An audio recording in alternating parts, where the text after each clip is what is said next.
Good afternoon, good evening, everyone. To the session called Employment at the Life in Kyrgyzstan Conference 2020, the one which is being held annually, and it's a sixth time we are conducting it. My name is Damir Esenaliev. I work as senior researcher at IGZ and ISDC. IGZ stands for Leibniz Institute for Vegetable and Ornamental Crops, located in South Berlin. And ISDC is International Security and Development Center, also based in Berlin. So I'm sitting in my apartment in Berlin. So we are going to have a session on employment, and we have 3 presentations to have, and we have 4 speakers here with me. Before I start the session and introduce the speakers, let me say a few words from arrangement point of view. So we have in total 1.5 hours, and every presentation will have 30 minutes in total, and 20 minutes of speech and 10 minutes of Q&A. I think in Q&A session, as in the previous plenary session, we would like to ask people, I apologize, to ask speakers who want to ask their questions by using mic to do so, because Masha may have an option to upgrade the status so they can use mic and video. I apologize, it's so unfortunate. I don't know. So for the audience, I would like to say that you can make a choice of language. We have simultaneous translation going on. So below your screen, you will have icon of a globe where you can choose either English or Russian. So it's how you can listen in the language of your choice. Lastly, the question and answers can be sent through Q&A, but if it's okay with you, as soon as we see some question, we will ask you to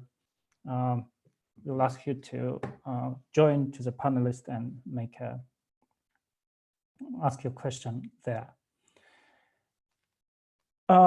We have Maria, who is helping us with moderating the session, and if there are any questions, please ask as well here.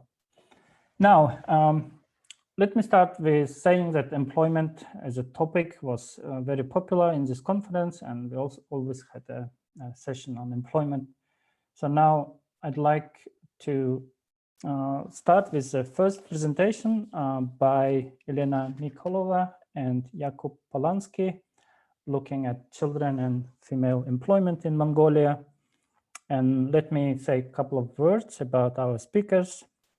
Dr. Elena Nikolova is an economist with many, many years of experience in many sectors, including academia, private sector, international organizations, and she's been expert in few areas like gender, economic, and social. She's been consultant for many international organizations, and also worked quite a long time at EBRD as a principal economist. She's based now in Mauritania, and Elena, if you want to add a few facts about your biography, you're welcome to do so. Jointly with Elena, we have Jakub Polansky, who is affiliated with University of Central Asia and University of Sussex, and Jakub is presenting already his second work in this conference, is having yesterday present other work. Not taking too much of your time, I'd like to give the floor to Elena and Jakub, and please go ahead with sharing your screen and presenting your paper. Thank you. Okay, thank you very much, Damir. So let me just go ahead and share the slides. So thanks very much for the introduction. So I'm based in Mauritius, actually. I think it's a better place than Mauritania. But anyway, it doesn't really matter. So thanks very much to the organizers for inviting us to present this paper. So it's on Mongolia. So the conference is on Kyrgyzstan and Central Asia, but hopefully Mongolia fits within that. So I'm going to take, so Jakub and I will share the presentation, and I'm going to present for the first 10 minutes, and then he's going to discuss the results. So he definitely has the more difficult bit, and so any nasty questions should be directed to him. So the research question, our research question is really simple. Sorry, let me just close this. So our research question is really simple. How does motherhood and caring after small children affect female employment? So we're gonna have some results about male employment, but our focus here is on women, on Mongolian women. And so theoretically, we most of us know the work of Becker, the Chicago economist who, in the 60s, I believe, developed this model, which now looks terribly antiquated, where, it's where men go to work and women stay at home. And this has to do with specialization. So his argument was that, men are much better at work, women are much better at raising kids, so therefore women should stay at home. So obviously, this is not right, and there are many. We've seen a lot of research that criticizes this. One is Iverson and Rosenbluth, which we discuss in the paper. That it doesn't really have to do with biological specialization. It has to do with bargaining power, and bargaining power has to do. So how much bargaining power a woman versus a man have in the household depends on not only economic power, but also depends on things like divorce rules and the quality of childcare. So this is not very surprising. And of course, this whole notion about the care economy, which we're seeing more and more discussed now, particularly given COVID, is so until recently it was the purview of feminist economics, but this notion of the double burden or second shift, where working women basically they work, and then on top of that they have the second shift of doing unpaid and care work. And in fact, if you look at the statistics, if you look at the globally, women, when you add paid and unpaid work, women do much more work than men, and they do, I think, at least 2 times more unpaid work compared to men. So the point of this is that all of these theoretical perspectives point to the conclusion that the number of children in a household will be an important determinant of female employment. And so what does the literature say? So not surprisingly, so there has been a lot of work on female employment, on how motherhood and the number of children affects female employment. And this has to do, there are several explanations that are offered. One is, just there's more time and there's more care work. Then there are career breaks that affect both the number of hours and how much women are paid. And recently there is also literature on, in fact, commuting differences. So when women have children, obviously they don't want to commute as far, and that limits, the choice set of their work.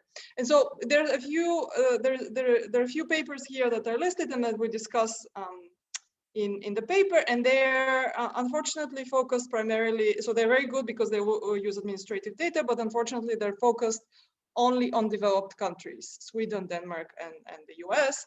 And so in a nutshell, this work finds that there are large employment and payment gaps for mothers in these countries. So even in countries like Denmark and Sweden, which are the paragons of gender equality, there is a smaller literature that also finds that no effect of children on female employment, a lot of it in developing countries. And so, what we ask in this paper is, well, what about Mongolia? So what happens there? So Mongolia is an interesting case. So I'm going to quickly summarize this so we have more time to discuss the results. So we don't have very much evidence from the post-communist region. We do have some work on motherhood wage penalties, but there isn't much about actual employment. So in Mongolia, what is interesting is that there has been rapid economic growth as a result of expansion of mining. So mining activities, that's, as you can expect, that's predominantly male dominated. There's low labor force participation rates, but also low unemployment. There's a very strong informal and animal husbandry sectors. And so there are also significant gender inequalities in the labor market. So, so here are two pictures that summarize, I guess, the differing kind of worlds of Mongolia. On one side, I believe that's Ulaanbaatar, and with its lights, etc. And on the other side, there is a herder tent, which is what you. So that's the other dimension where you see, a lot of these nomadic or semi-nomadic settlements, and that's how a large chunk of the population lives. All right, so yes, around 30%. So what is interesting about Mongolia is that it's the most sparsely populated country in the world. There's very little arable land. There's a lot of steppes. Around 30% of the people are nomadic or semi-nomadic. 60% of all the population lives in cities, and then even within the cities, there are many nomads that have come and then they live in informal districts on the outskirts of the cities that are called Ger districts. There has been very rapid growth driven primarily by mining. Growth rates were up to 17% in 2011, and recently they have tapered down to 5 to 7%. There's a very strong reverse gender gap in education, so more women go to university compared to men. So the legal situation, there is a strong legal base, however, it's not always upheld. And at the same time, as we discussed in the paper, there are strong gaps in labor force participation. The female labor force participation is lower by about 10%.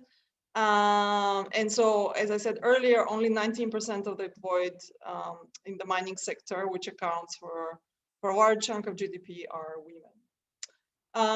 So I think I'm not, in the interest of time, I'm just going to focus on the second bullet point here about childcare availability. So basically, so just to spoiler alert, just to preview the results, we find in the paper that obviously the number of children has a strong negative effect on, number of small children has a strong negative effect or correlation with female employment.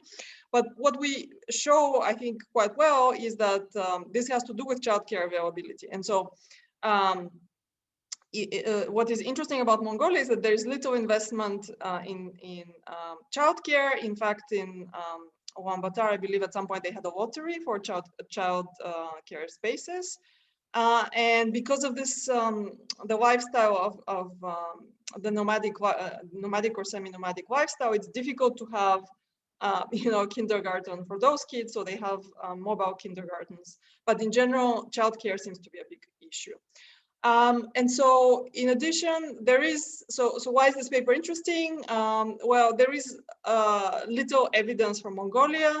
There is some work, so here are some other works that focus on Mongolia, but not specifically on the topic that we investigate. So Pastore 2010 looks at the returns to education. World Bank 2013 looks at how men earn more, higher wages compared to women, and why. And in conjunction or echoing the findings in our paper, Schmielen and Weimann Sunday look at the gap in labor force participation and find that it's due to child caring and household duties. And a similar and so a similar finding in the fourth paper. So with that, I will turn it over to Jakub. Thank you. Can you unshare your screen and I will share mine? Yes. Perfect. So to fill the existing gap and to contribute to the literature, we answered a question of how motherhood affects employment by using data from two different surveys. First, we used the Life in Transition survey that was collected by the European Bank for Reconstruction and Development. And the survey is representative on the national level, providing data for roughly 1,500 households over 75 primary sampling units. There were 3 waves of data collection, one in 2006, one in 2010, and one in 2016. However, we can only use the wave from 2006 and 2016 because of a change in the questionnaire that doesn't allow us to study the number of children under 5 in 2010. However, the key benefit of the LITS data is that it includes information that provides data on the attitudes and values of the population, which we use then to study intra-household bargaining and potential bias against women. The second data source is the Household Socioeconomic Survey, which is a significantly larger sample size of 16,500 households over 1,900 primary sampling units. The data was actually collected through a 2-stage random sampling, and unlike the LIT, it's not only representative on a national level, but also on the subnational level. We have, it's divided into strata for Ulaanbaatar, the IMAX centers in rural areas, and the IMAX are the first level administrative subdivision in Mongolia, which I think compares well to the concept of provinces in other countries. The data was collected by the National Statistics Office in Mongolia, and compared to the LIT, it has 5 more waves. However, at this stage, we use the most recent 2016 wave. One noteworthy drawback from this data is that it doesn't include the questions on attitudes and values. In terms of methodology, we study 3 different models using a battery of different specifications. First, we use employment as a dependent variable, and that informs us about the drivers of female employment, especially with regards to motherhood. Secondly, we use a set of variables describing the attitudes towards women along a composite index thereof as a dependent variable to identify any potential male bias against women. And thirdly, we use a set of variables on household decision-making, as well as, again, a composite index thereof to understand better the dynamics that underlie the intra-household bargaining. Examples of the attitudes variable include questions such as whether women are equally as competent as men, or whether women should serve as housewives while men should be the breadwinners. Examples of the decision-making variable include questions as to who is responsible for large purchases in the household, who is responsible for childcare, and decisions on the social life of the family.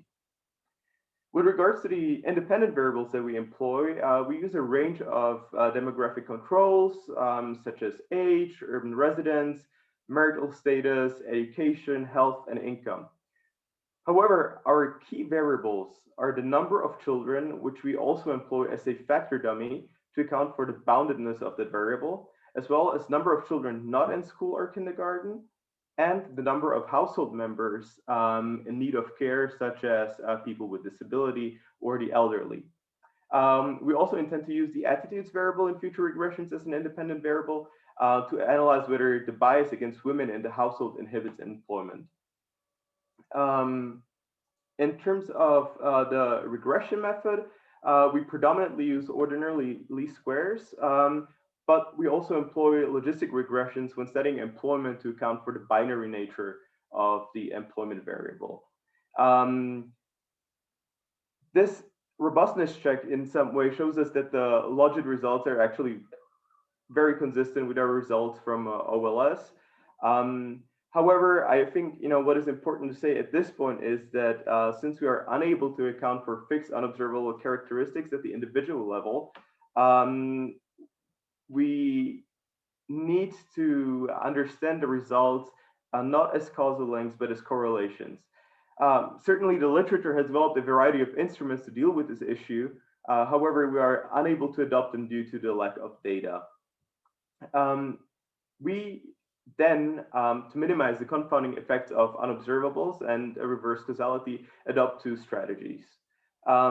First, we include dummies at the levels of subnational regions, which account for the fact that employment patterns may be driven by, for example, industrial concentration or geographic characteristics. And in addition, we also cluster our errors on the subnational level. However, that is not everything. In addition, we use the robustness approach developed by Emily Oster in a paper presented in 2019. which argues that observable controls are insufficient and instead coefficient and the R-square movement should be taken into account to calculate how many times higher unobservables would have to be to explain away the regression results. With this approach, we identify a metric by which unobservables would have to be more important than the observables, and their impact on the dependent variable would have to be in the opposite direction to negate the coefficient that we obtain from our independent variable. This gives us knowledge on whether, despite any possible omitted variable bias, our results still stand. And so to come finally to the results, instead of reporting tables, which we're happy to supply on demand, we actually decided to present them in a more straightforward Q&A fashion. First, we find that having children affects employment negatively.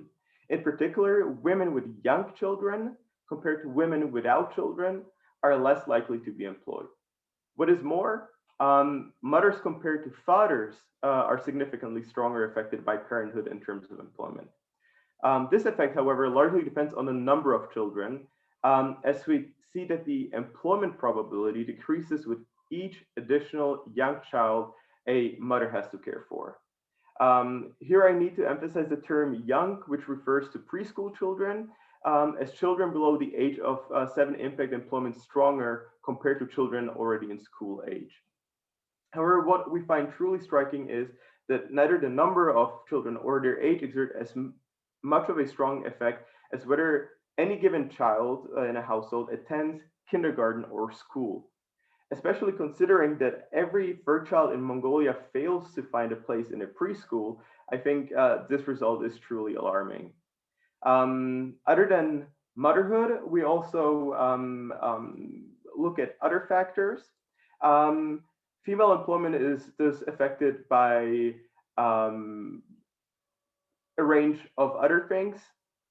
Interestingly, household income doesn't seem to be related to employment. However, when looking at the spousal income only, so not the total household income, but only the income of the spouse, we see a significant negative effect.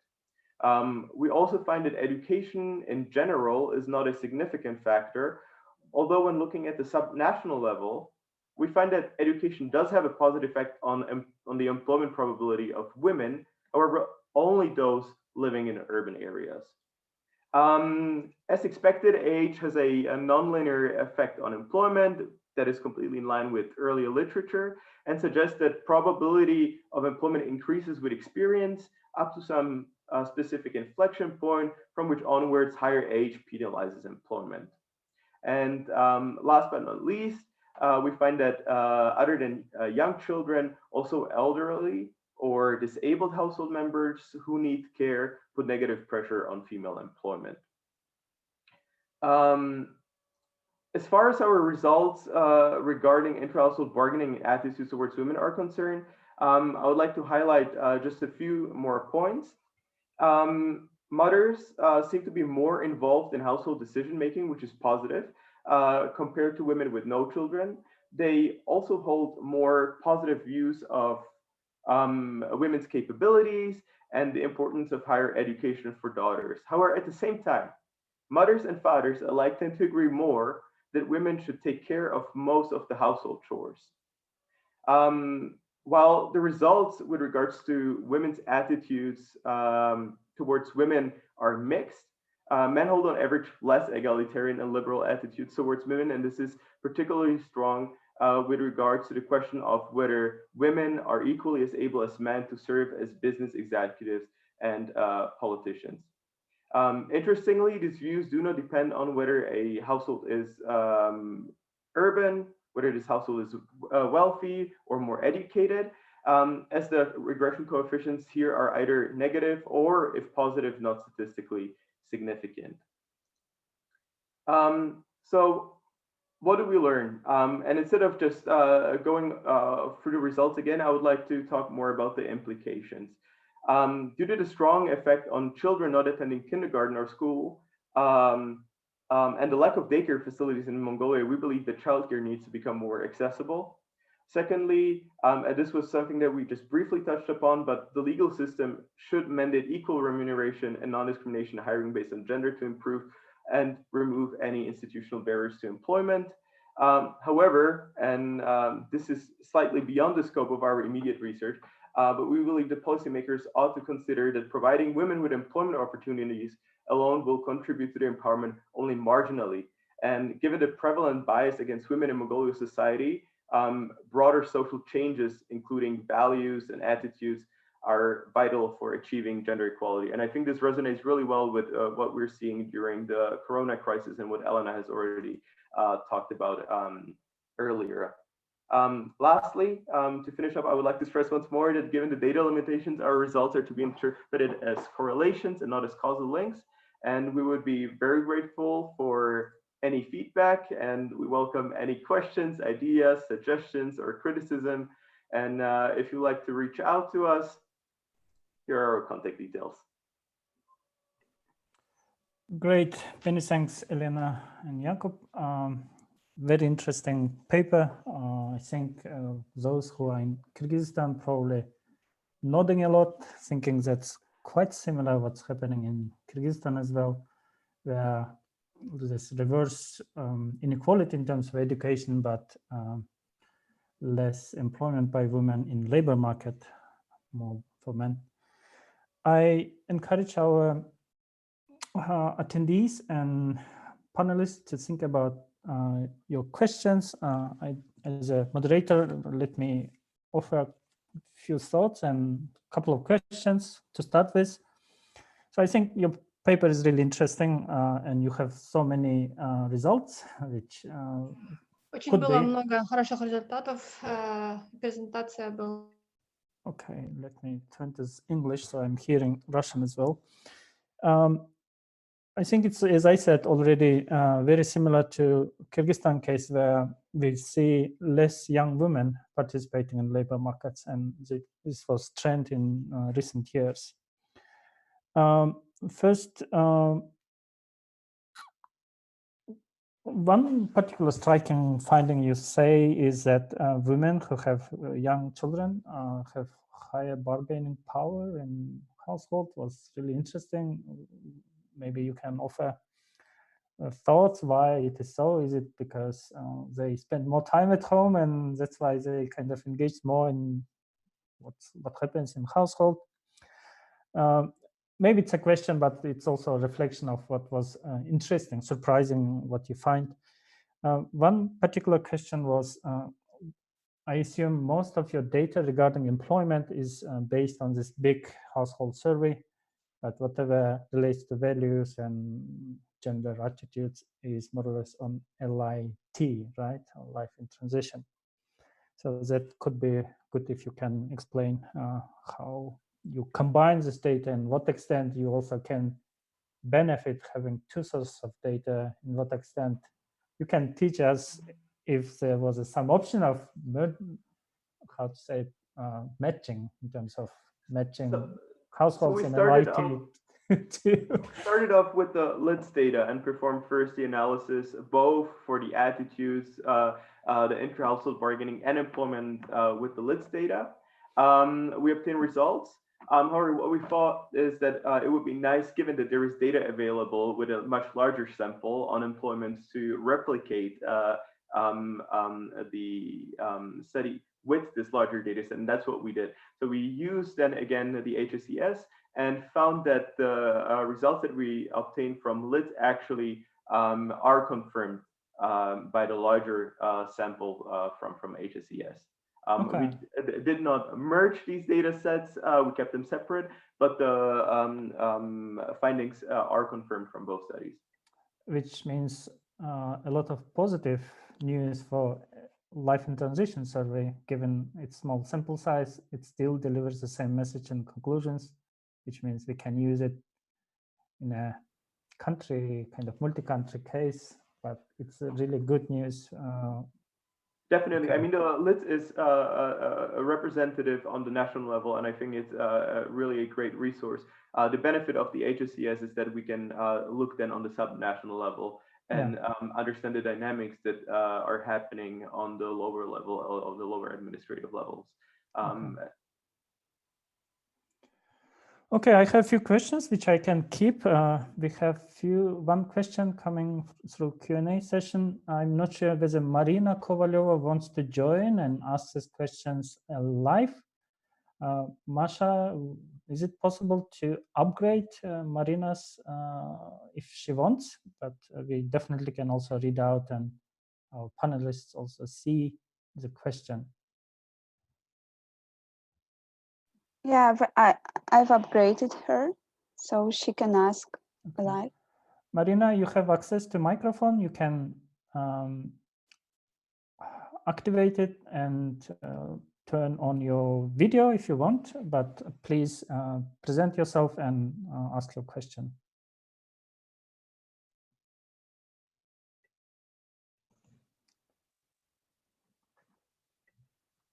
Marina, can you hear us? No? Masha, can you please also switch Elisa Mandieva to the attendees? But given Marina is not responding, maybe I can read it out. She is asking, have you differentiated between rural and urban women? Have you investigated in what economic sectors more female labor is employed? Thank you. Jakub, do you want to answer that or should I? I'm happy to answer the first part. Okay. So yeah, we differentiated between rural and urban women. We did run separate analysis for households in urban areas and rural areas, and the results were largely similar. However, as I already pointed out during the presentation, the striking finding was that education was only a relevant factor for women who live in urban areas, implying that regardless of the level of education a woman obtains in rural areas, it will not influence her probability of employment. So that was a key feature that we found when comparing urban and rural areas in terms of the drivers of female employment. Okay. Thank you. Elisa, would Also, you like? Yeah. Should I answer the second bit of that very quickly? Oh, sorry. Marina was asking if we had accounted for the sector of work of women. Mm-hmm. So so unfortunately in the LITs, and Jakub can answer that about the HSTS, in the LITs, because the sample is small and not everyone identifies where they work, we couldn't do that. We do have some descriptive statistics from Statistics Mongolia, where we know, so in which sectors there's more men than women. And it actually mirrors what's going on in developed countries. Obviously, like things like mining, it's mostly men, and women are teachers or in healthcare, things like that. So it's not very different from what we see globally. But unfortunately, we couldn't include that in the regressions, at least in LITs, because of lack of data, or not enough data, not lack of data.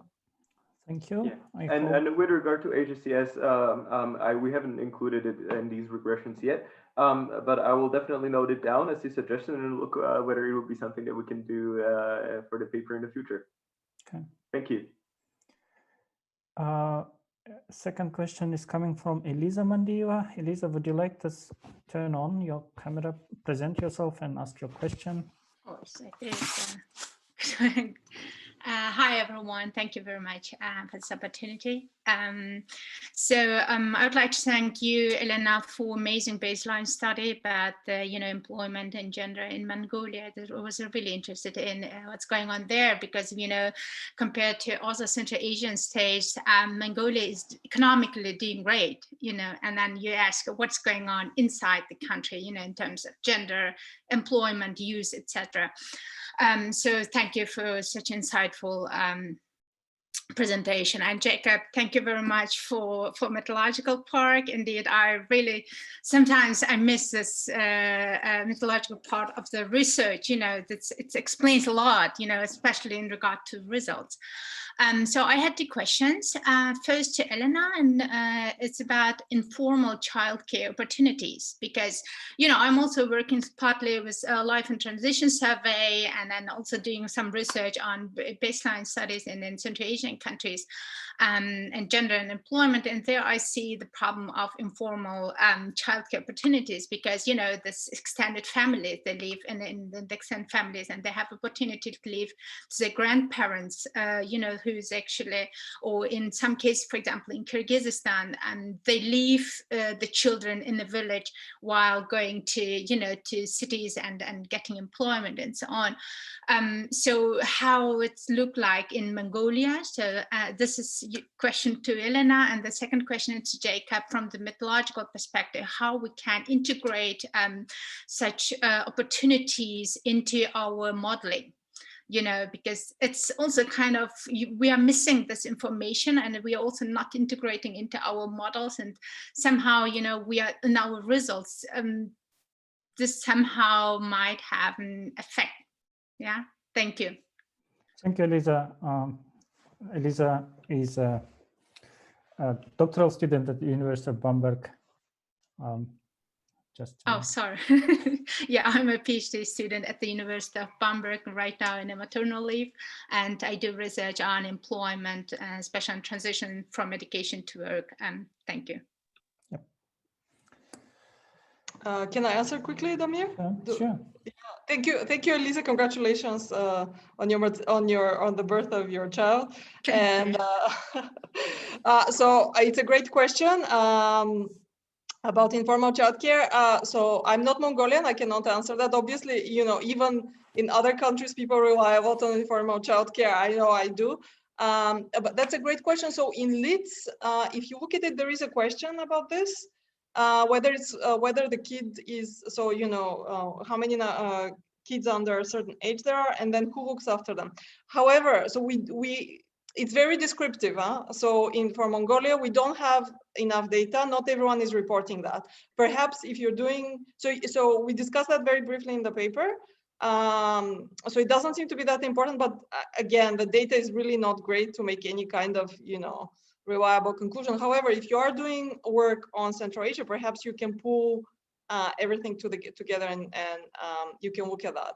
But again, I think there's a lot of non-response in that question, and I'm not sure how reliable that might be. But I think you're absolutely right. I mean, these people in the, you know, that are semi-nomadic, you know, and there's no childcare, they must be using, you know, if you need to milk the cow or whatever, you must be using the grandparents or whoever to look after the kids. So I'll turn it over to Jakub about the methodology.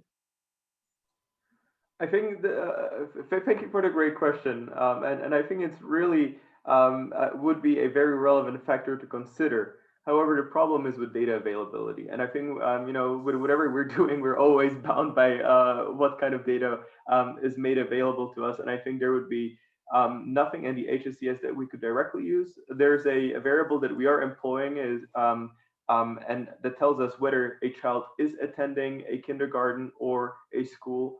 And we could maybe interact it with the number of people above a certain age and the presence of people above a certain age to see whether, you know, this gives us any information if the effect continues to be strong for children not in kindergarten, if it's interacted with the number of, let's say, grandparents or other household members who are above a certain age in the household, and that might give us some indication of the informal childcare. But unfortunately, there's not a variable like in the list that tells us about who is actually looking after the child.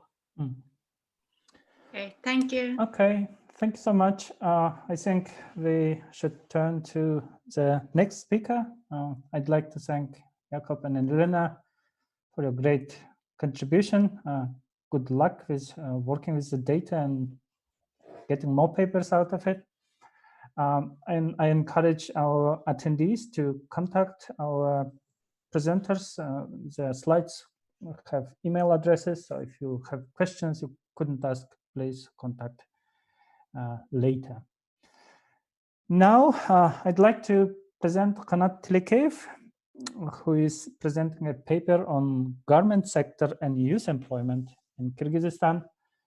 University of Central Asia has been doing very useful, very interesting work on value chains, not only in sectors, but also on products. So it's really insightful work.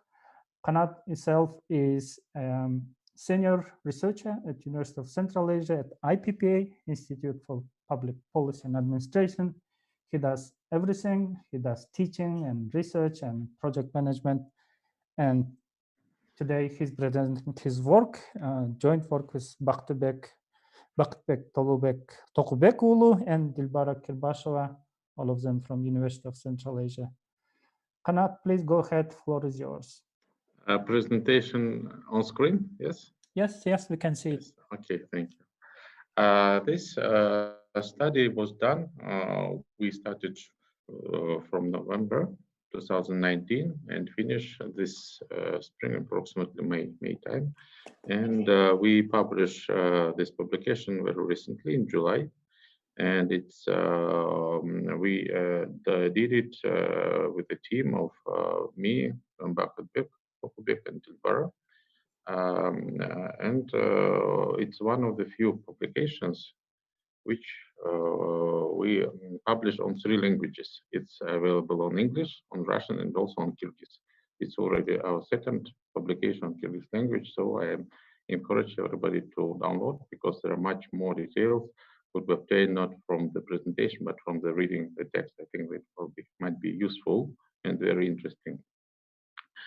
Analyzing textile sector, we need to say that it somehow we have, let's say, peak already left, and we have increase of the garment production in Kyrgyzstan. Approximately, it started to be boosted 2002, 2003, and reached its peak maybe after 2010, 2012. Then it slowly declined, and with entering the Russian Economic Union, it's decreased. But we can observe that during last 3-4 years, consumer consumption in Russia more or less recovered, and again this sector start to be growing, and it start to increase also again income opportunities. But still this sector is very fluctuating. But it's anyway, it's very important, as we can see from the graph on the right side. A share of the garment exports in the total export of Kyrgyzstan quite substantial. It's not only Kyrgyz produced goods, but there are also some re-exported, but at least half of this volume produced in Kyrgyzstan. Mostly, we need to state that there are 2 big centers. One on the northern Kyrgyzstan, it's Bishkek and Chuy province, and in the south it's Osh and Jalalabad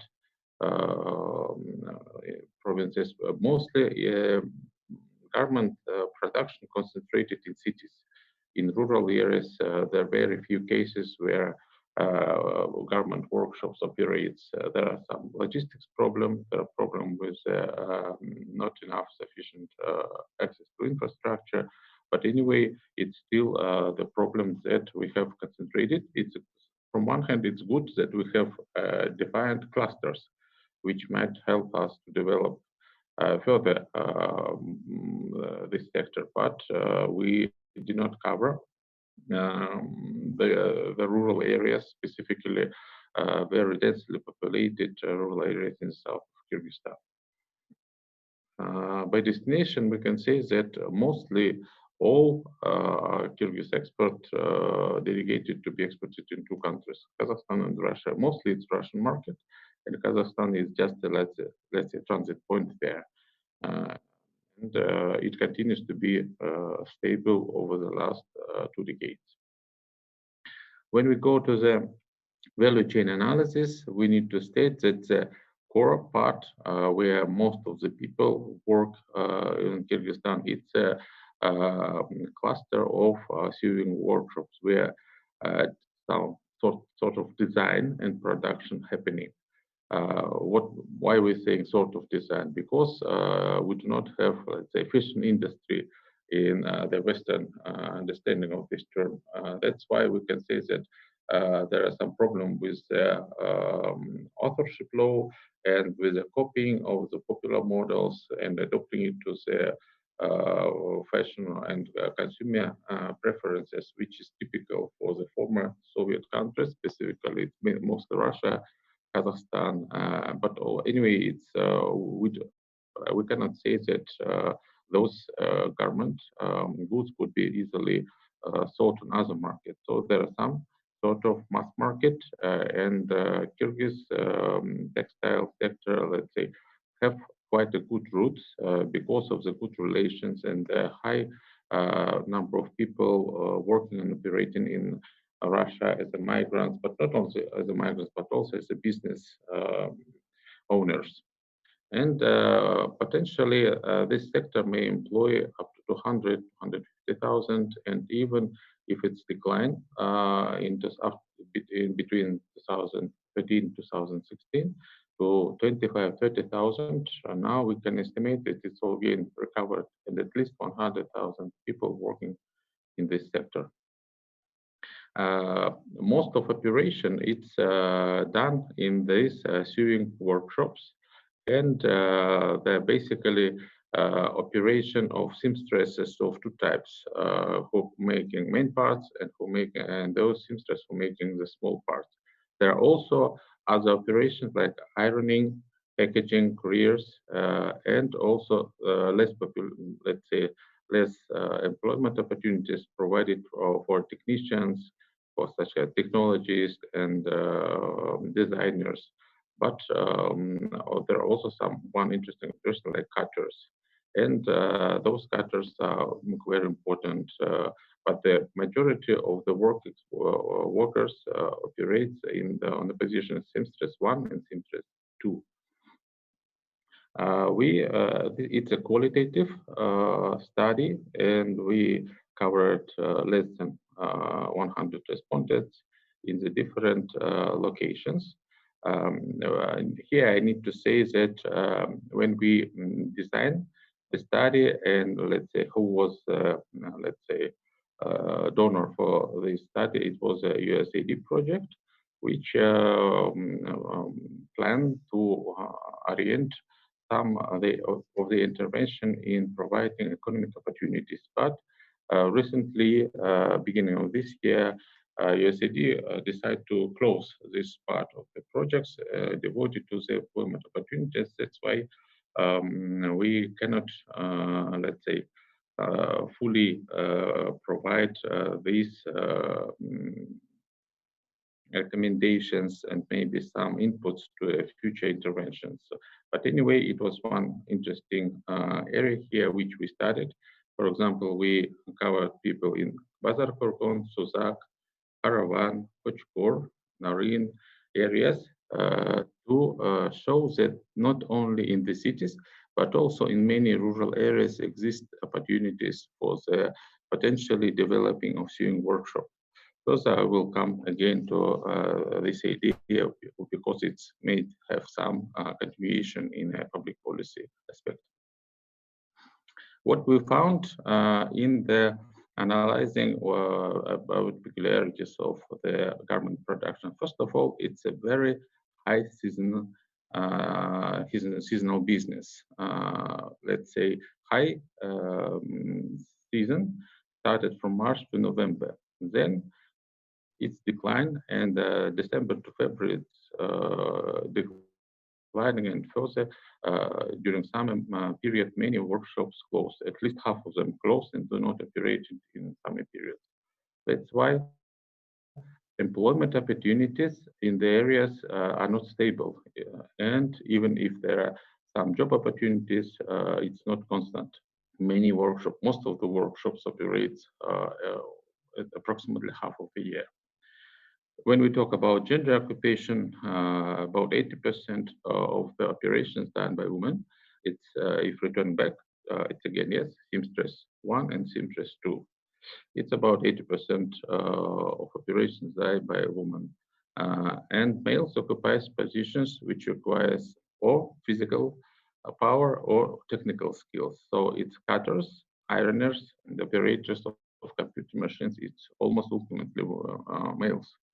And it's not always, let's say, in favor of men or women, but there are very clear division of the gender occupation in this sector. We ask people about what kind of problems face workers, and specifically young workers. And we sort of, let's say, accumulate that the person who want to work in this sector need very good technical skills. He should understand the, let's say, logic of operations. He should also be able to, let's say, physical strength is needed there because you need to work sometimes 8, often they work even 12 hours a day, and physical strength is needed what the work is expected to be provided, and also psychological stability because of noise, because of the not really favorable environment there. And if you are not really stable, you cannot work at least long time in this job. And youth specifically demonstrate 3 problems there. First of all, initial skills are very low. For most of the young people, it's the first job, so they do not know how to operate. And they often skip they need to provide the training courses, which is 2 or 3 months. It doesn't require very complicated things. You just need to understand how to operate with the machines and what you should do, and some security rules to protect your health. And there are 2 things which are also very important: core literacy skills and core competencies are in deficit, because young people operating on the first job, and they always, not always, but very often have a problem with the communication, specifically communication with the elder colleagues. They do not know how to show initiative correctly. They do not know how to resolve working problems. Sense of responsibility, sense of joint working in a team is also a big problem for the young people. So it takes approximately, by the opinions of the owners of the workshops, maybe 1.5 or 2 years to be absorbed by the market, by the jobs. And core competences, often young people have very low computer literacy skills. It means they do not have an opportunity to improve their level of knowledge independently. So they need to be guided, and there are some investment needed from the owner of the workshop. And later I will discuss a little bit how it's, let's say, how it's becoming a bigger problem. And also language skills. Often they do not have any language except of Kyrgyz, because many of them, even if they work in Bishkek, they came from the rural areas. And if they need, for example, even to read some training materials, there's a problem. Then again, they need to be, let's say, and it's decreased the possibility and speed of adaptation to any change which to be required from the working condition. There are 3 factors which motivate, let's say, very specific for the sector. First of all, we need to say that employment opportunity, and specifically seeking of employment opportunity, it's a very widespread way. It may be I can say, new paradigm of the labor market in Kyrgyzstan. It's obvious that labor opportunities in Kyrgyzstan, specifically in rural areas, is very limited. And people even don't try to start any new business, don't try to, let's say, adapt to the local condition. They have a very clear plan after the school to left there. And it's also very interesting that it's works not only for the males, it's also for females also. And they try to searching for new employment opportunities. And it's very common that they start to move from directly to Russia, then they return back, but they do not return back to the villages. They return back to Bishkek. Then they work in certain period, for example, in garment sector, and then again return back to the Russia. So always looking for a new job, for a new, and this in combination with the cyclical nature of the demands in textile sector, it creates very high labor mobility.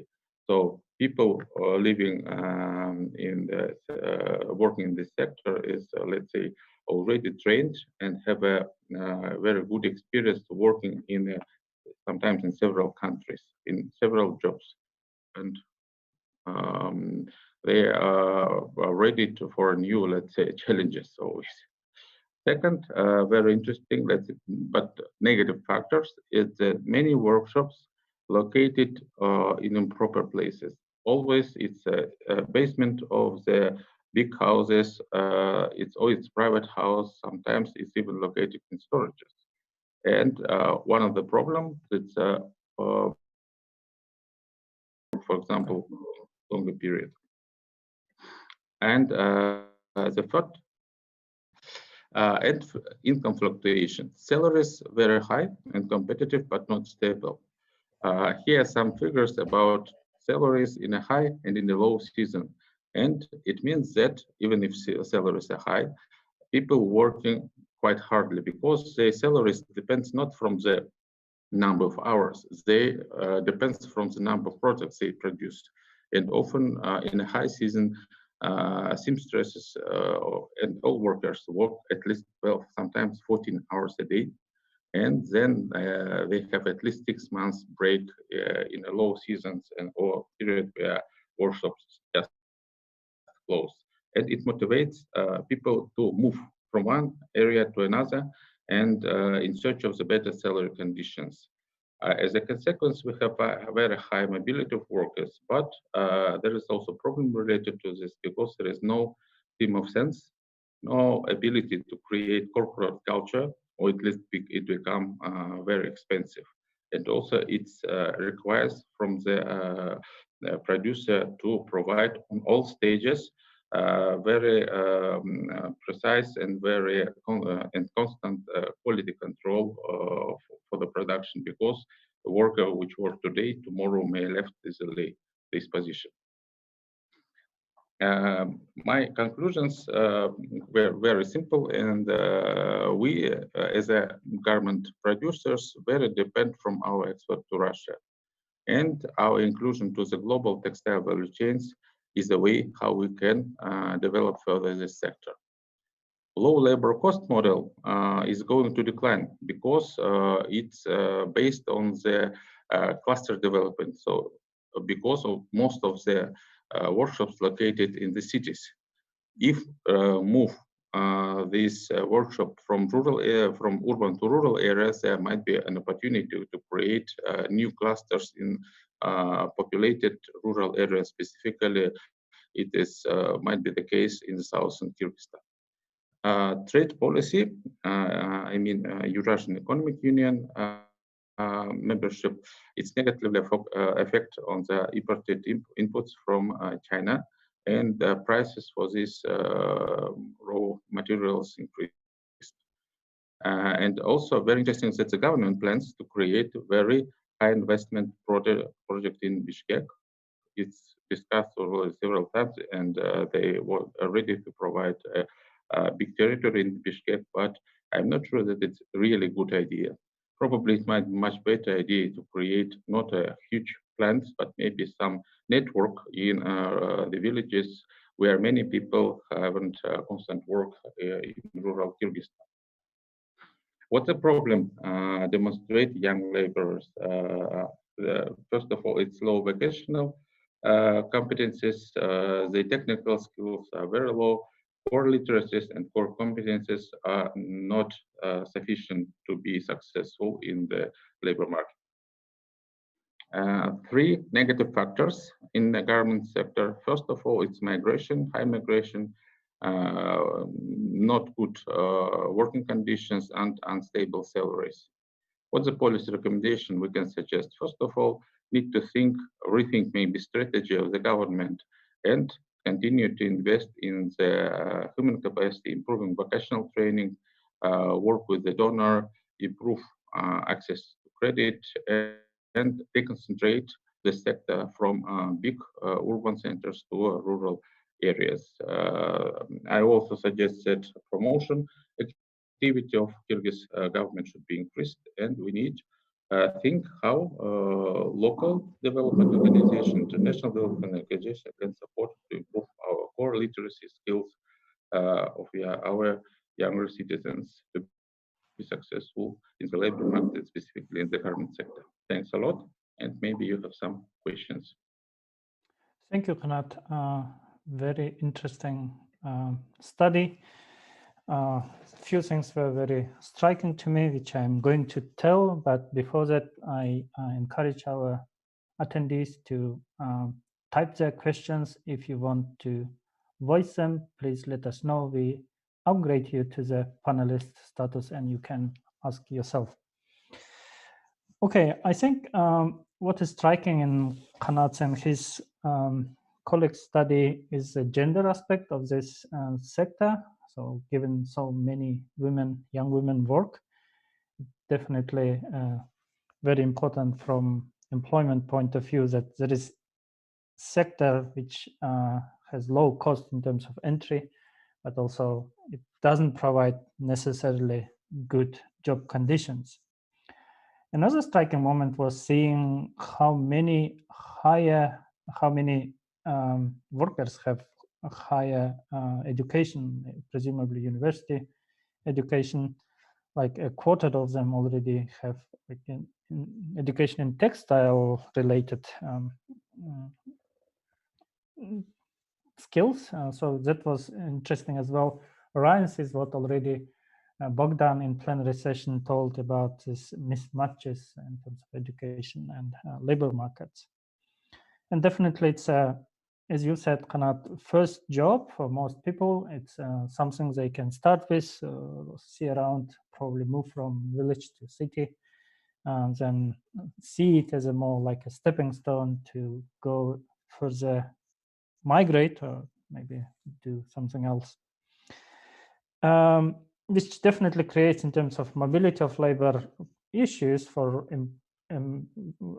employers who provide jobs, because the poor working conditions probably reflection that they do not have incentives to invest in better conditions, even in physical conditions, because so much turnover going on. Let me start with maybe putting a couple of questions, Kanat. First one is related to Eurasian Economic Union. When country was about to enter Kyrgyzstan, there was a lot of concern about garment sector, saying now raw materials will be more expensive and that will kill the sector. From the numbers you're showing, it doesn't seem to be so, at least in terms of production, at least in terms of employment, and as well as the export, which somehow are on growth, not really on decline. So if you can give a bit more insights about it, would be interesting for people to listen. And second one, which I'd like to stop with, is about regional development of the industry. You did your study asking people in these regions, and you are also proposing as a policy recommendation to develop this industry in regions. The question is how successful that could be in terms of developing, being really big in terms of production. What about transport infrastructure and other logistics? So how much success that recommendation may have? Let me stop here, let you to answer, but I also hope that panelists and attendees will have some questions to come up. I will answer some questions which Damir raised, and I will start from the trade policy. When we enter Eurasian Economic Union, we have certainly a level of possibility to protect our sectors, and one of the protected sectors was our garment industry. There are a certain number of positions, specifically imported from China, which is don't have higher import duties imposed by Eurasian Economic Union, and garment raw materials included in this. So we are somehow protected, but there's another problem. As you know, in China, increased average salary during the last 20 years. It's increasing and increasing, and it's becoming, for example, average salary in China now very close and in some areas higher than, for example, in Russia. It means that cheap Chinese import slowly decline.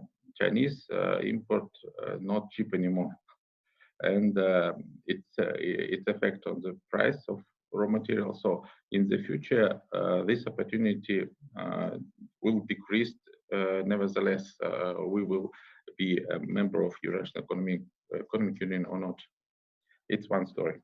Second story about what Bogdan said, because we discussed with him many times this problem, and he also was a very, let's say, his input in our paper also was very high. He criticized us a lot, and he provided us very valuable recommendations during our work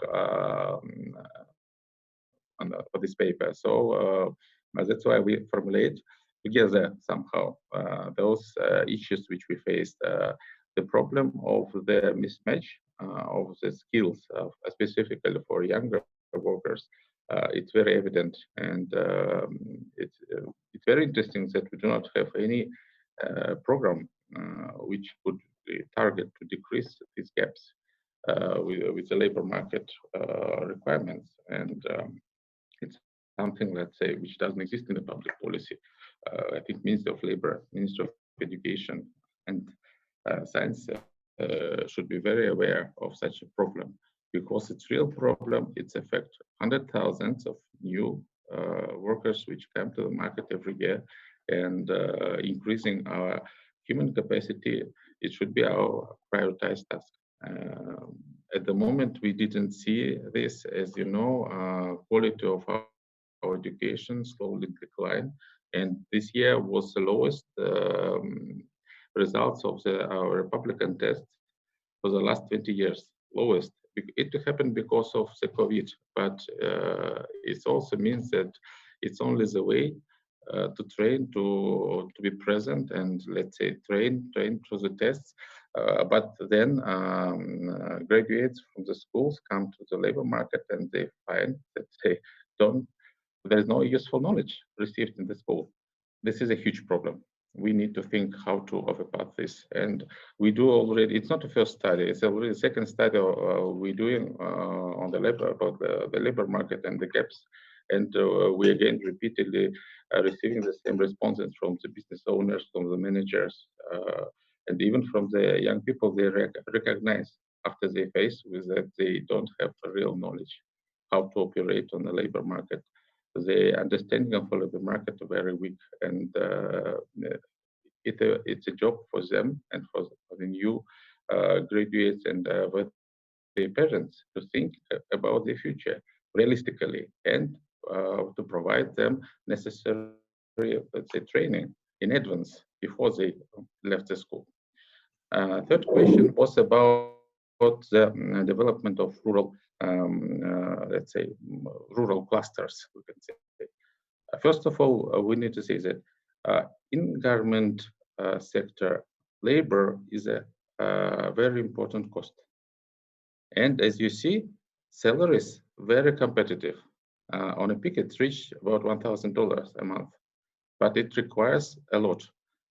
It means that there is some possibility to move, and people now need to go and left their home villages, and they can work. Specifically, it's relevant for the women who can do this operation in their homes and in their. So it's a huge work and a huge challenge for logistics. It's a huge challenge for the business owners, but I think it's a way how these gaps in salaries between the urban and rural areas might be the, let's say, the key factors which may revive and which may create new jobs in the country. It's a huge problem. We analyze labor market and growth of population, and for the last 15 years, population increased on 15%, and labor market increased on 7% only. So it means that 1.5 decade, and we have shrinking our labor market. It means a very strong pushing on the people, and we need to think to create any job which is possible. And at least this is a potential to try. Yeah. Even for donor projects, for the state, and there is also association of the government industries exist. So they may think how to operate. I mean, it's engineering problem. It's a transport problem. It's a transport and logistics issues, but it's possible to resolve if, because we know that the highest component in the textile production, it's a labor cost. Okay. Yeah. Thank you for your insights, Kanat. Elisa, you would. Yeah. So I actually raised hand, but I could not type the question. If I may, thank you, Dr. Tilekeyev, for such a brief, yeah, my husband is also doing home office. So thank you for such a brief presentation. And what I liked is you gave insights, which is only possible through qualitative study. And what I was asking, so we had also in the previous panel about education system, education training system, which is actually not offering, right skills for labor force, especially for youth right now. How, as a researchers, we can bring together, the labor market demands from one side and the education system, which offers the right courses, because you are being in the education system in Kyrgyzstan, maybe you have more ideas on that. That would be really interesting for me. The second is how we can turn this workshops into, or garment sector in Kyrgyzstan into industry. So what can be done in this regard? So you actually partly mentioned already, the answer to that, but still it would be great if you say, in 2-3 sentences, what exactly should be done from the researcher's side, from the state, policy perspective. And what can be done by the people, by the youth who's actually, going to study, as in the previous panel was said, law or economy, but not logistics, not, design, etc. Thank you. Mm-hmm. There are several questions again, yes. First of all, sorry, it's just interesting. It's okay. We need to split the gaps. First of gap is a gap in vocational skills. We can overpass it through the good vocational training programs, and we have vocational system. There are, I don't know how many, but we have definitely several hundred vocational schools over the country, and they provide not always the courses which is not relevant. For example, in Aravan districts, we found that vocational schools don't have the seamstress, let's say, course for them, because they don't have specialists.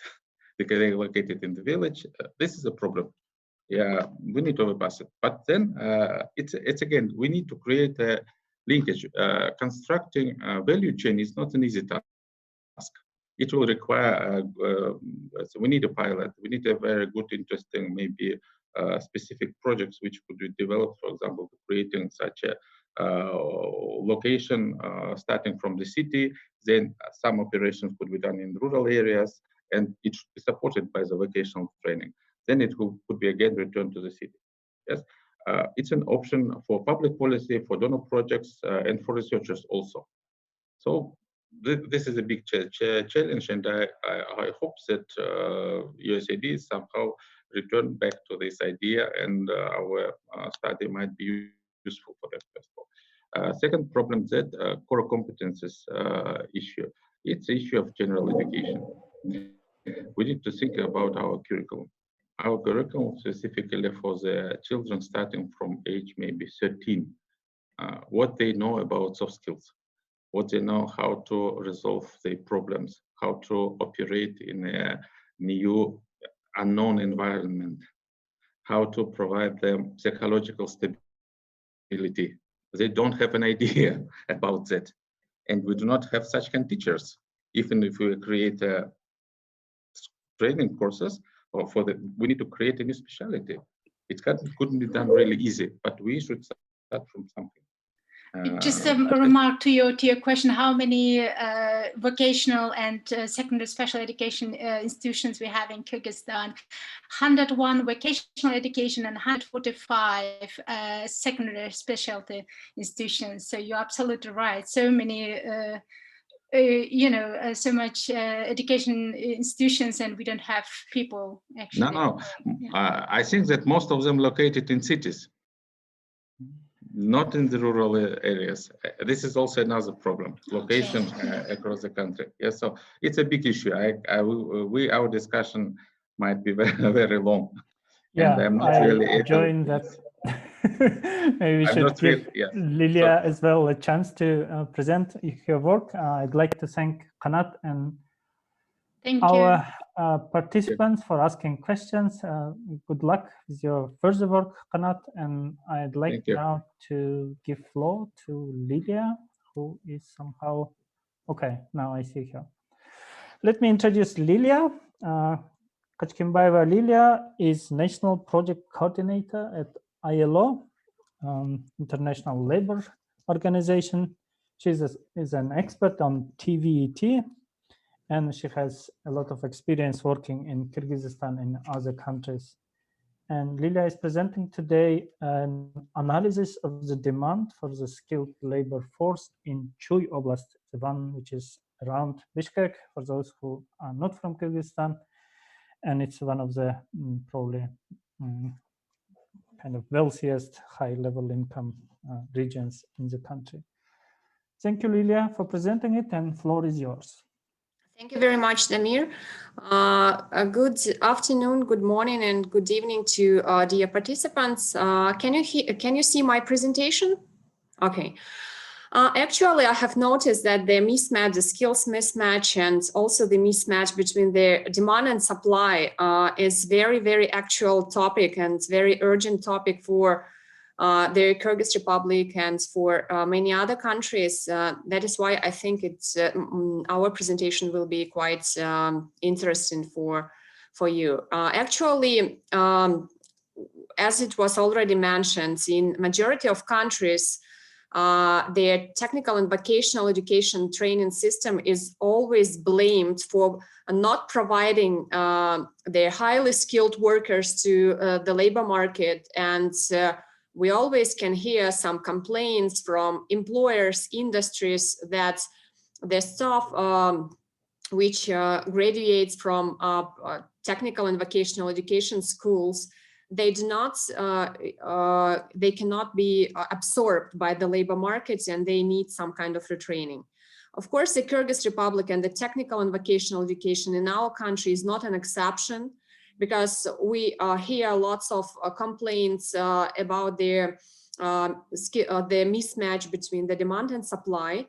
And actually, it was also mentioned that the Kyrgyz Republic does not have the methodology on how to define the demand for the skilled labor force in the country, and how to use this demand-based analysis for developing the recommendations for primary vocational schools, secondary vocational schools, and higher education institutions. Last year, we assisted the Ministry of Education and Ministry of Labor in development and in compiling the methodology which will be feasible for the Kyrgyz Republic, which will fit the limitations of the labor market in the Kyrgyz Republic. And actually, I should point out that we try to grasp as much elements from their world international best practices and those methodologies which I applied in G20 countries. And when we started analyzing the available methodologies and approaches, we noticed that most of them are for the long-term period, 10, 20 years, and they all require economic modeling, some quantitative approaches to be applied. But this kind of methodologies and approaches, they have nothing about the current time. But when we talk about the Kyrgyz Republic and the duration of training in technical and vocational schools, which is from 2 months in lyceums, these are short courses, then for 1.5 or 2 years in colleges and 4 years in higher education institutions. It means that we were supposed to have the methodology for at least for 3 years time. This is there's some kind of a short-term or medium-term perspectives for efficient planning of enrollment in vocational institutions. Under the proposed methodology, we were supposed to analyze 2 types of demands. This is the expansion demand. For this purpose, we analyzed the data about the current number of employed by types of activities, specifically in Chuy oblast. It was a pilot oblast for the methodology perspective. And we have analyzed what is the expected growth or reduction of the number of employed for the previous 5 years. And we also identified the structure of the employed skilled labor force in legal entities and individual entrepreneurs.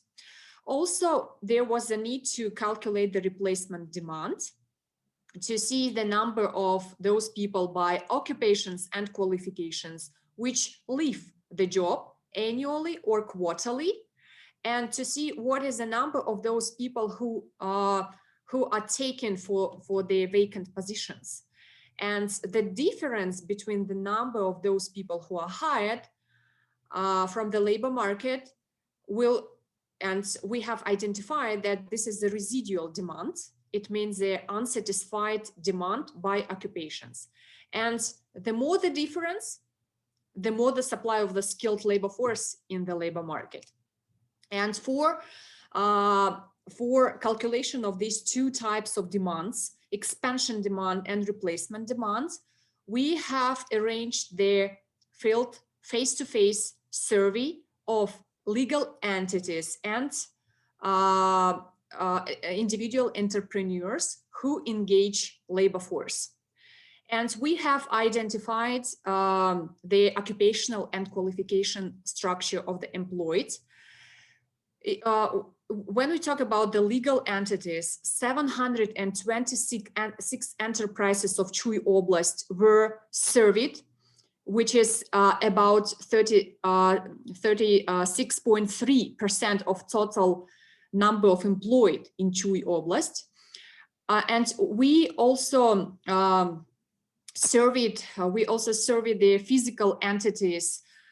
This number was 562 individual entrepreneurs. And as a result of this survey, we have identified the qualification structure of the employed. We have calculated the residual expansion demands. We have identified those occupations which are in deficit, or those occupations for which employers face the insufficiency in terms of the number of employed people. I would like to point out that the survey questionnaire which was used was based on the statistical tools applied by USA Labor Department. Of course, we have made specific modifications to the structure, but I should point out that the basic structure was taken from these statistical instruments. Also, the second element of our methodology was to analyze the supply of the skilled labor force. Here, I mean that we analyzed the information, available information about the registered unemployed in employment centers of Chuy Oblast. We have analyzed for which occupation they come, why they became unemployed, what are their preferences in terms of getting job, with what kind of vocational education they came to register to employment services.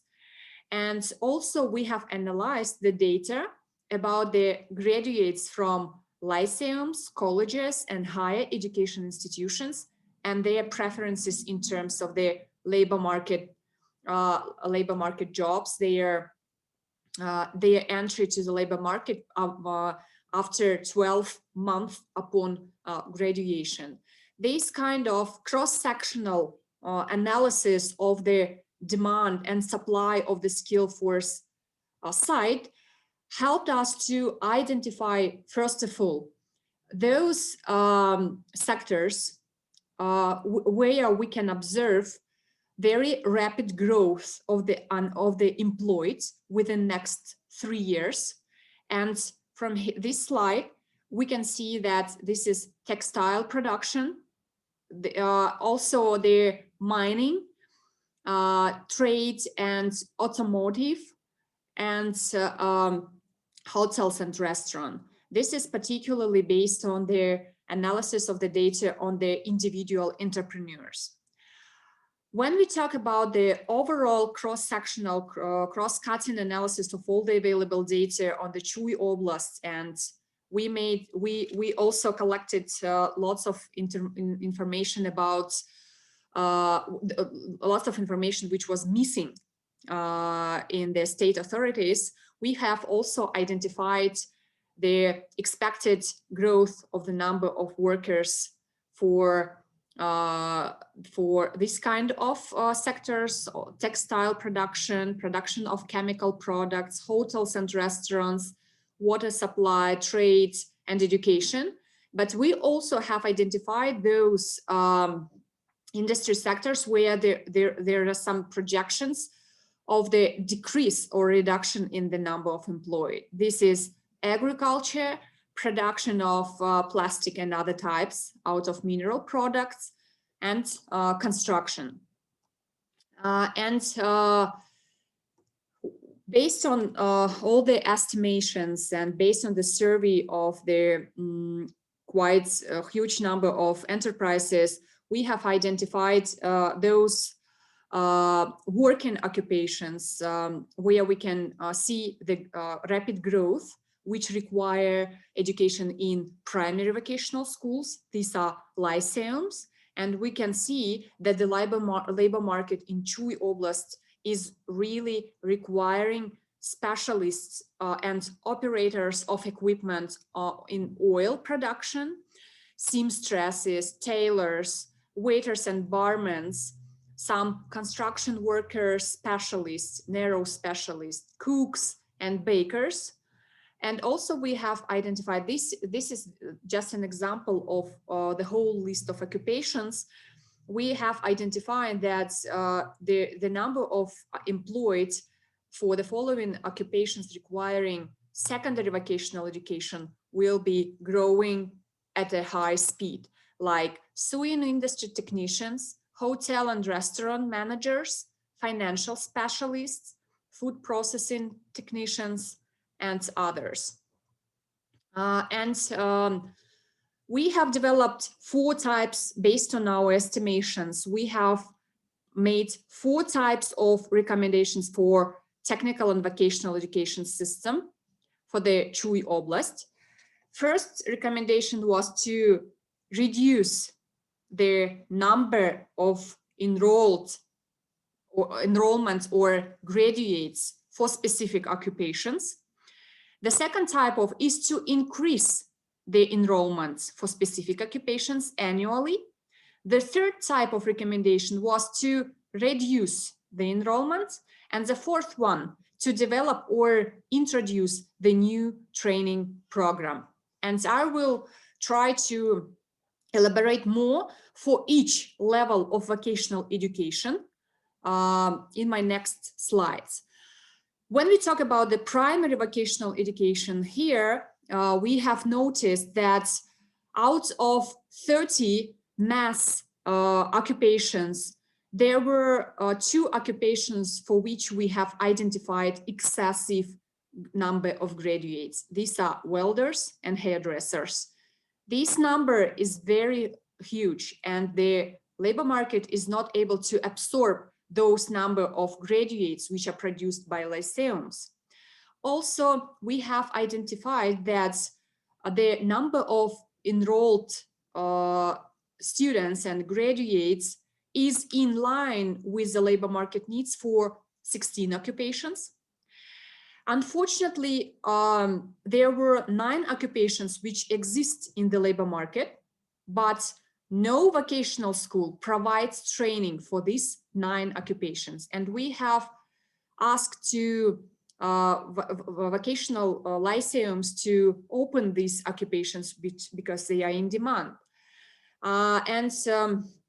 When we talk about colleges, and these are secondary vocational educations, we have noticed that there are lots of first aid specialists and drugstore specialists being produced by colleges in Chuy oblast, and we have observed their excessive production, the excessive output of students for these 2 occupations. Also, we have identified that for 12 occupations, they are in line with the labor market needs, and no specific comments and recommendations were made with regards to these 12 occupations. And also we have identified that no college provides training for 12 occupations which require secondary vocational education, but they do not provide this kind of training. Among these occupations are office managers, medical laboratory workers, technicians in light industry, veterinary technicians, and others. Liliia, about 4 minutes. Okay, I will finish, thank you. About the higher education institutions in Chuy Oblast, of course, we have analyzed the structure of graduates, but we should understand that higher education institutions, they prepare staff not only for specific oblasts, regions, but for the whole country. That is why we did not make too much recommendations with regards to higher education institutions, but provides just comments. But also based on the analysis of the database on the unemployed, we have noticed that the share of registered unemployed with higher education is quite significant. Also, based on the analysis of our data, we have identified that the number of students and graduates for lawyers, economists, financial specialists, commercial specialists is very huge. That labor market is not able to absorb this quite high number of graduates. And I think these are the main ideas of those the methodology proposed by our project, and the results were acknowledged by the state agencies. And last year we have presented it to the Office of Government, and this year already, just for your information, Ministry of Labor initiated the approval of the proposed methodology by the government decree. And we believe that this methodology will be used as a nationwide, and will help the Ministry of Education to plan enrollment efficiently. Thank you. Thank you, Liliia. I think it's a great project that tries to practically help the government to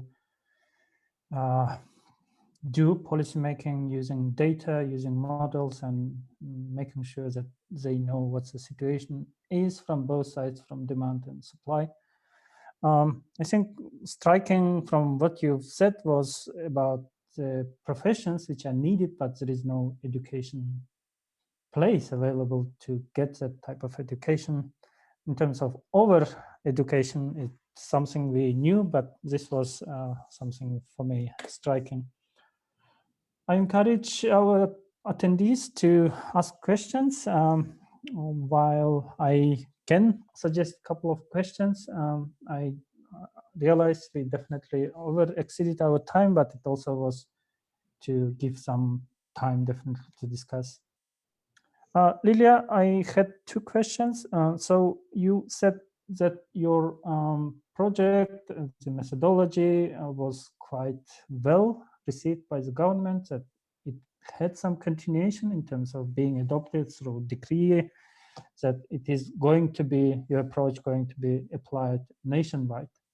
So in that respect, it seems to be positive. My question was, how did it go, in terms of adoption? So you already answered my question, but maybe you can add some more facts about it. Second thing that I kept thinking while we were talking about Chuy oblast, how much this type of models struggle or suffer being only looking at only one region. You're looking at Chuy, you're looking at enterprises and universities, but definitely migration is something that may intervene in your model and make the numbers maybe less relevant, given people move, as Kanat already was proposing, quite often. So how much migration distorts the numbers you are proposing, and how much you can count or account migration into this model?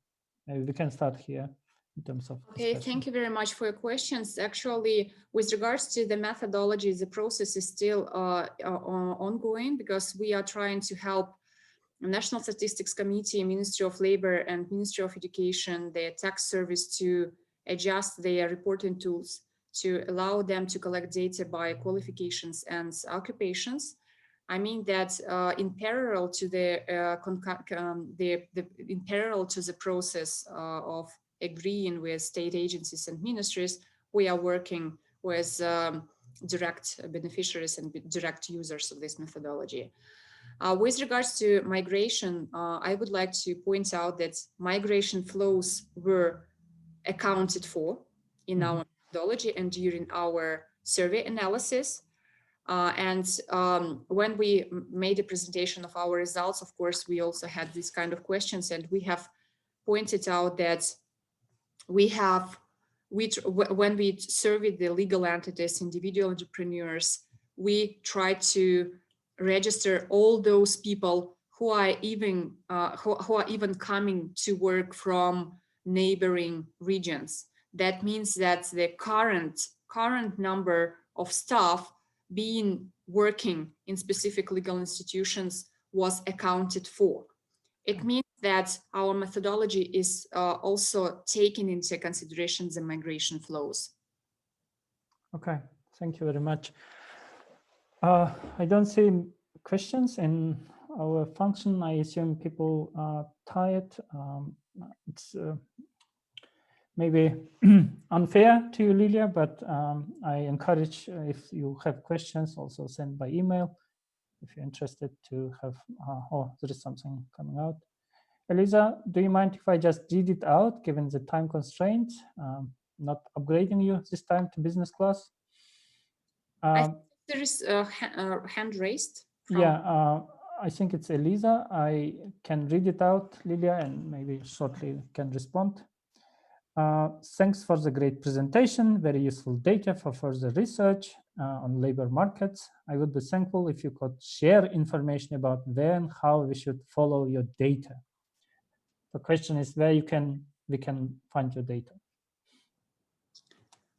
Actually, you can find this data and all the estimations on the ilo.org, and specifically their project web page, the G20TS project. This is the G20 project.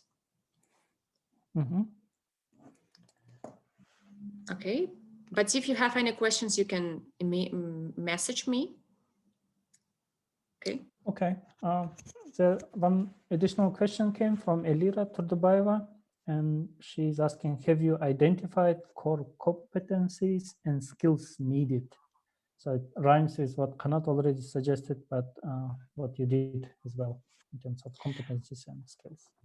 Yeah, actually, the main objective of our methodology to seize the gap between demand and supply with regards to qualifications and some occupations, but not the specific skills. I understand what you mean. I mean, probably legal entities or enterprises, always they are trying to say that these kind of skills, core skills, competency skills, etc., are in demand from their specific staff, but our survey was not about the skills, the skills needs. I mean, the initiativeness of motivation or something like this. Yeah, definitely, probably difficult to collect at that level of data you did. Thank you, Liliia. I think we better close the session to allow the next session to get ready. I would like to thank all our speakers today, Jakub, Elena, Kanat, and Liliia, for your great contributions. Thank you for presenting your work at the Life in Kyrgyzstan conference, and we hope you will be presenting in years to come as well. With that, I encourage others to join to the next sessions, which start in about 20 or less minutes. We'll be looking at intra-household decisions and demographics, agriculture, and tourism development. So these are topics that will be discussed in the sessions that start in about 20 minutes or so. With that, once again, thank you for the great speakers and presenters. From here, I'm closing the session.